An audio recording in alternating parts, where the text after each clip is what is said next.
Join the conversation. Follow Jason on Twitter. And don't forget to visit the live show fan page on Facebook.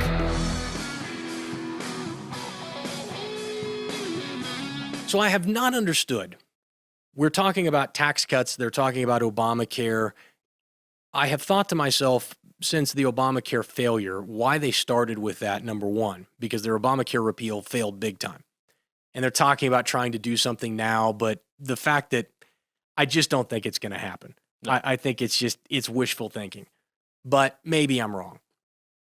But why are they spending time after Obama? Why are they going to go to taxes? Because taxes, as I said yesterday, is going to be very difficult for them to do.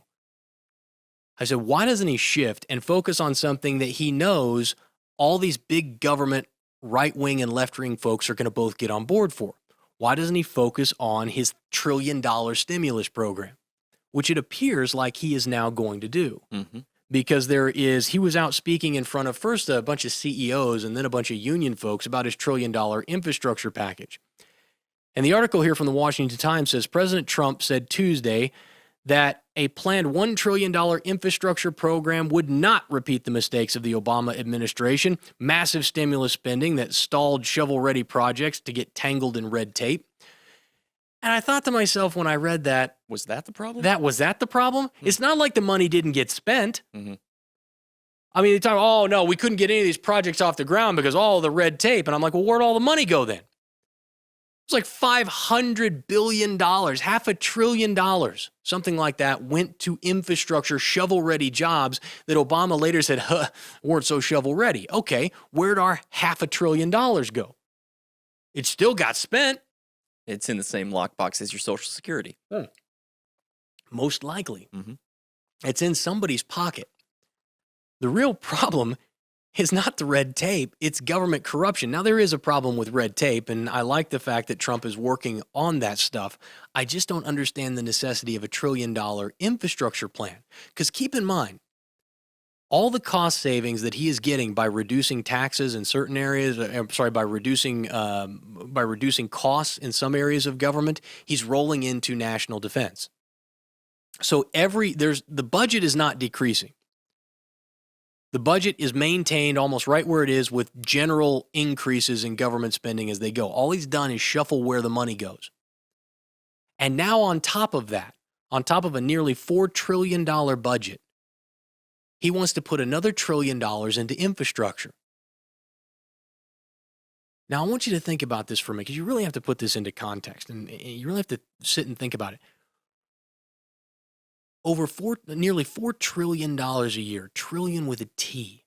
It's an unfathomable amount of money is confiscated from Americans every year. Actually, not all of that is, about $3.5 trillion. They borrow the other $500 billion. But about $3.5 trillion a year is confiscated from Americans. People who earned that money, who created that money through productive ends.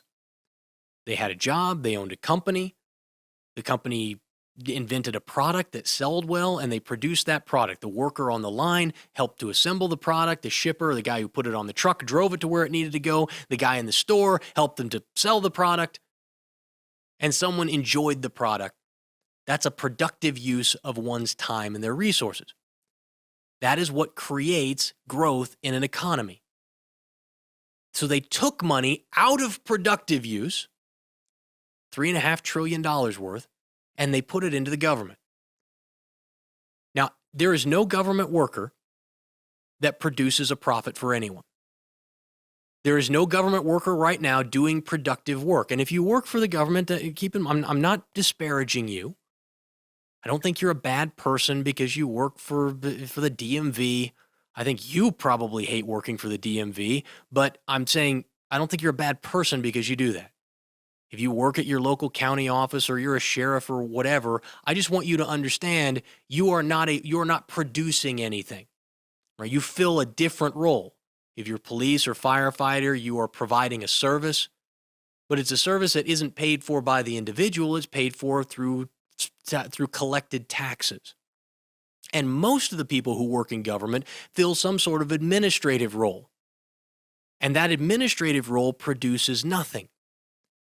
So you have taken $3.5 trillion out of productive use and put it into unproductive use. It's money that cannot be invested in companies so that those companies can expand. It's money that cannot be put into the pockets of the people who rightfully earned it so that they can save it or invest it or spend it as they see fit. Instead, that money is confiscated from them against their will, and it is taken by the government to redistribute as it sees fit. I talked with this on Dave Rubin's show. The interview doing really well, by the way. I hope that you guys had a chance to watch it. But I talked with him about it, and he and I disagree on this. He was very polite on the show. Dave is an incredibly polite person.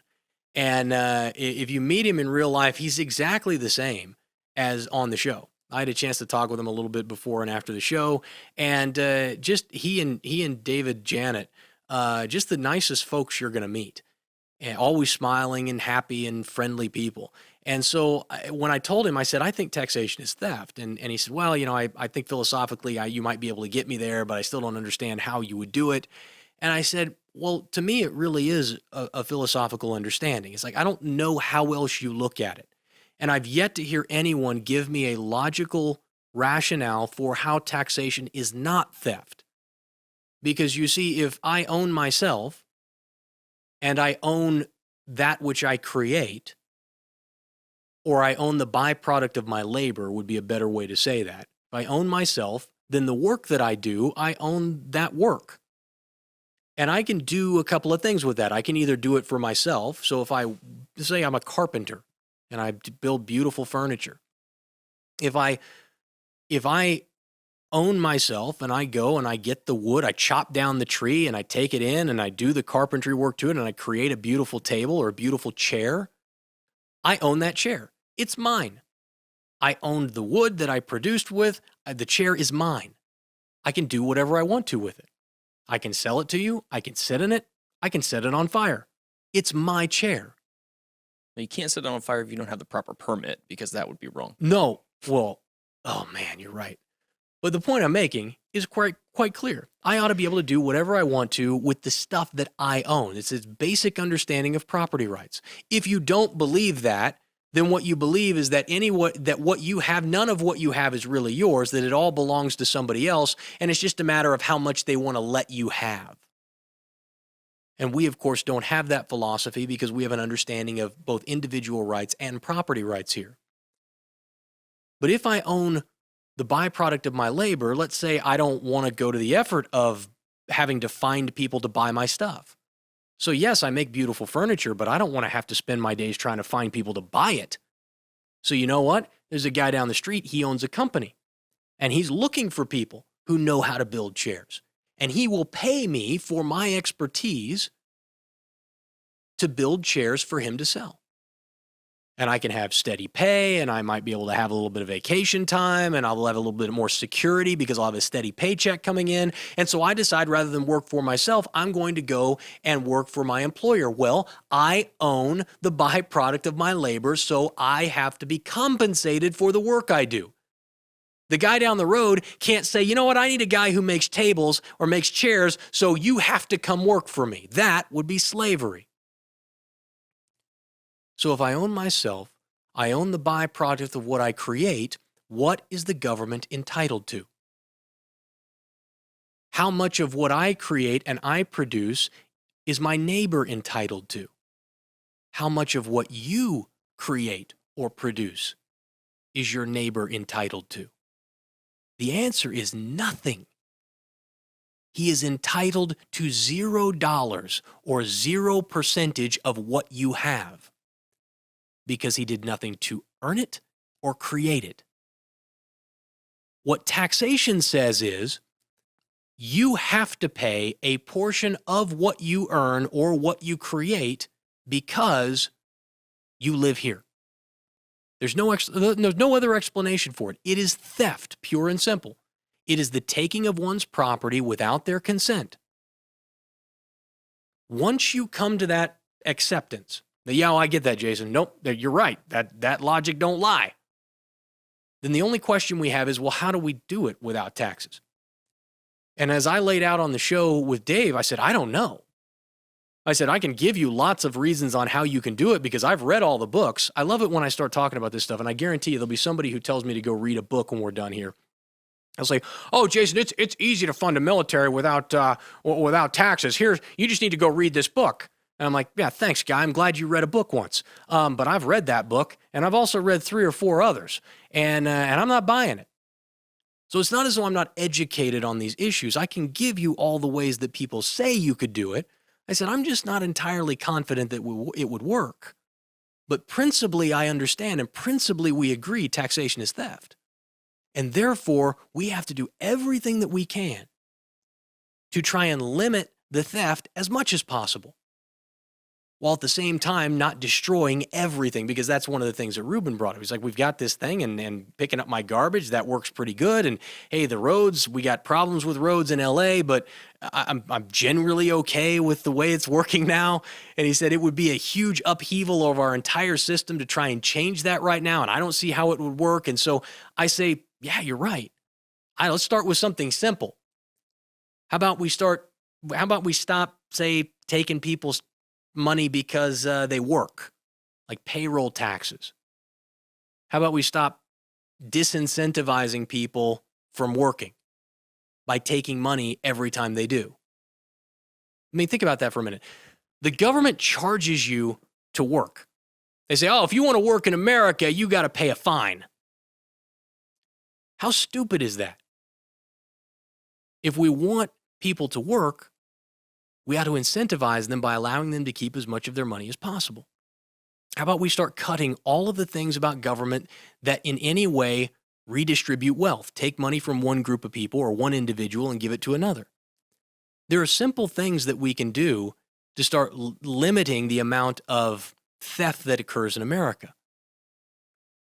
But what you see is that Donald Trump, as I said yesterday, is not a conservative. He's not libertarian. He's just kind of he's a guy who's strong on national defense, strong on nationalism, and in every other way is largely a progressive. And so he's going to take another $1 trillion on top of the $4 trillion we're already spending, and he's going to tack another $1 trillion onto infrastructure spending. It says the administration is looking for public-private partnerships to help cover the huge tab, which has been more complicated by the looming cash crunch of the federal government and projections of soaring deficits. So they're worried. They're like, well, man, we got deficits are growing and deficits are growing, and now we're going to spend another $1 trillion. So they're trying to find private institutions to cover some of the burden. And I say to myself, why don't you just have the private companies bear 100% of the burden and let them keep 100% of the revenue that they make because of it?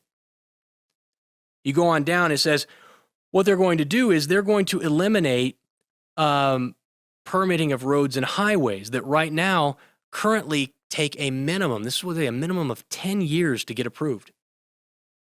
Can you imagine trying to build a road and it takes you a decade to get through it? It's like we look at pharmaceutical drugs and we say to ourselves, why is it so expensive to buy Parafinax or whatever the latest drug is on the market? Well, because in order to get that drug into somebody's mouth, it took a minimum of 10 years and $1 billion, $1 billion with a B. They know they've got a limited amount of time to keep that product before generics start coming out. And so they got to maximize the amount of money because they tried this particular drug along with 4 or 5 others, and the other 4 or 5 didn't make it through. So this is the one that worked. So now they're in the whole $4 billion, hoping this one takes off. Now they got to maximize the amount of money they make off this one drug because it's taken 10 years to bring this one to market. And you think to yourself, well, what if it was easy? What if you just made it available, told people we don't know what this is, but if you want to take it, you can, and then let people make those decisions for themselves? Think about drugs that are potentially life-saving for people who are dying of diseases. Why can't they take those drugs on their own? We could certainly streamline this process by making people accountable for their own actions. The government gets out of the way.